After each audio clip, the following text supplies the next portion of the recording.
This is a Geek Leader.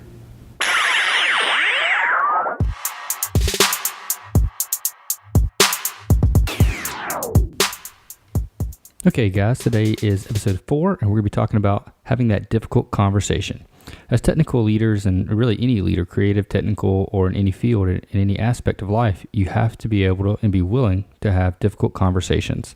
There are many times where you're doing a one-on-one with someone, or just in the middle of a situation or a project, or as things are going, you need to have a conversation and let someone know that they either need to step up, or sometimes it's positive. You need to tell them that they're doing a good job, and that may feel awkward or strange.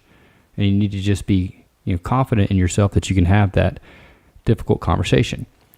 And I saw a TED Talk a while back by Beckham, and during that talk, she gave 3 reasons or 3 methods that you should use to help your difficult conversations. And in her story, she talked about how she came out of the closet and how it was really hard for her to have those conversations with her family or friends, or the one example with a waiter or waitress. And what she said that really struck home with me is that there's ways to do this and there's ways not to do this, right? If you're having a difficult conversation, one of the first things that you need to do is be authentic, be yourself, and hopefully the people you've worked with enough, they know who you are and they know, everything about you. They know what's real and what's not. So if you come to them to have that difficult conversation in a fake tone or a fake voice, or with some kind of small talk, they're going to pick right up on it. And it's going to make things even more awkward than they are right now. So you want to be really authentic. Just be yourself. Don't come in there nervous, and feeling awkward. And most of the time, the person on the other end of the table, the person that you're having the talk with, they know what this talk's about. They know this is coming.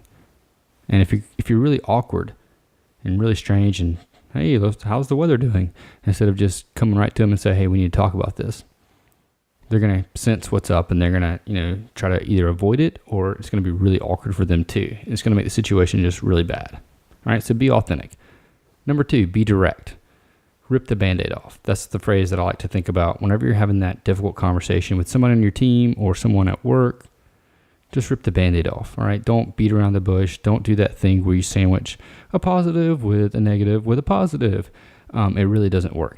It just makes the whole conversation awkward. It makes it seem like those positive things were made up. They're not real.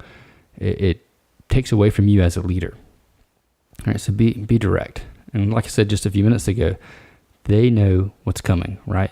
The person at the other end of the table knows that this conversation's probably going to happen.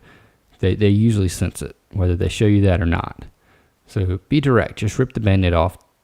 Tell them how it is. So, for example, let's say you have an employee or a coworker that's not pulling their weight on a project. Maybe you're running Scrum on a software development project in Agile, and they're not getting any tasks completed. So you can go right up to them and say, hey, we need to talk about these tasks, and just tell them what you're talking about right up front.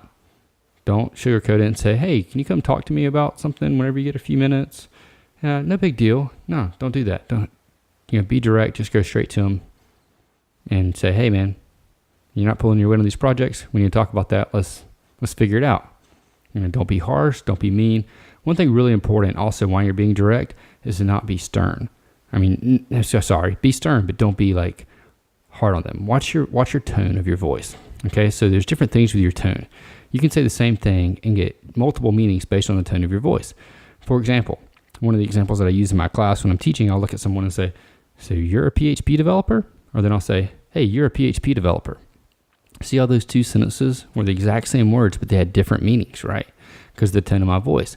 One of them, the tone kind of went up in a questioning tone, which made it seem like I didn't believe that they were a PHP developer. And the other one was more confident, more like I'm telling them that you're a PHP developer, more encouraging, more direct. So whenever you're having these conversations, make sure the tone of your voice is a pleasant tone, not something where you're accusing, because once you do that, they're going to be right on the defensive.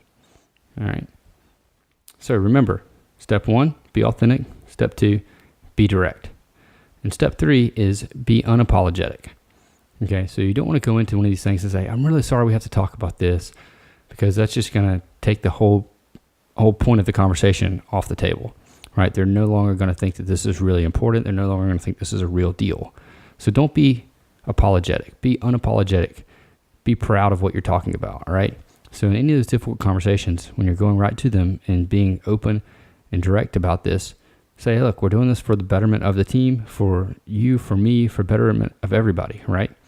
So be direct, be unapologetic. It's going to help you out in the long run. People are going to respect you more for being that way, for being authentic, direct, and unapologetic. All right, so what happens if you don't have these difficult conversations? Well, if you don't have these conversations with people on your team, what's going to happen is things are just going to get worse. And also, you'll lose the respect of your team.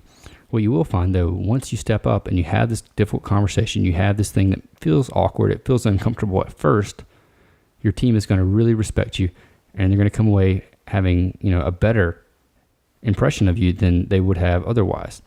So having that difficult conversation is extremely important, not just for fixing this situation or helping that one person that you're talking to, but for everyone around them. It's going to kind of send a message that, hey, this guy cares. He's for real. So make sure you have those difficult conversations. And to recap, there were 3 things. 1, be authentic. 2, be direct. And 3, be unapologetic. All right. Hope you guys enjoyed this episode. If you have any questions, check it out on the show notes at ageekleader.com, episode 4.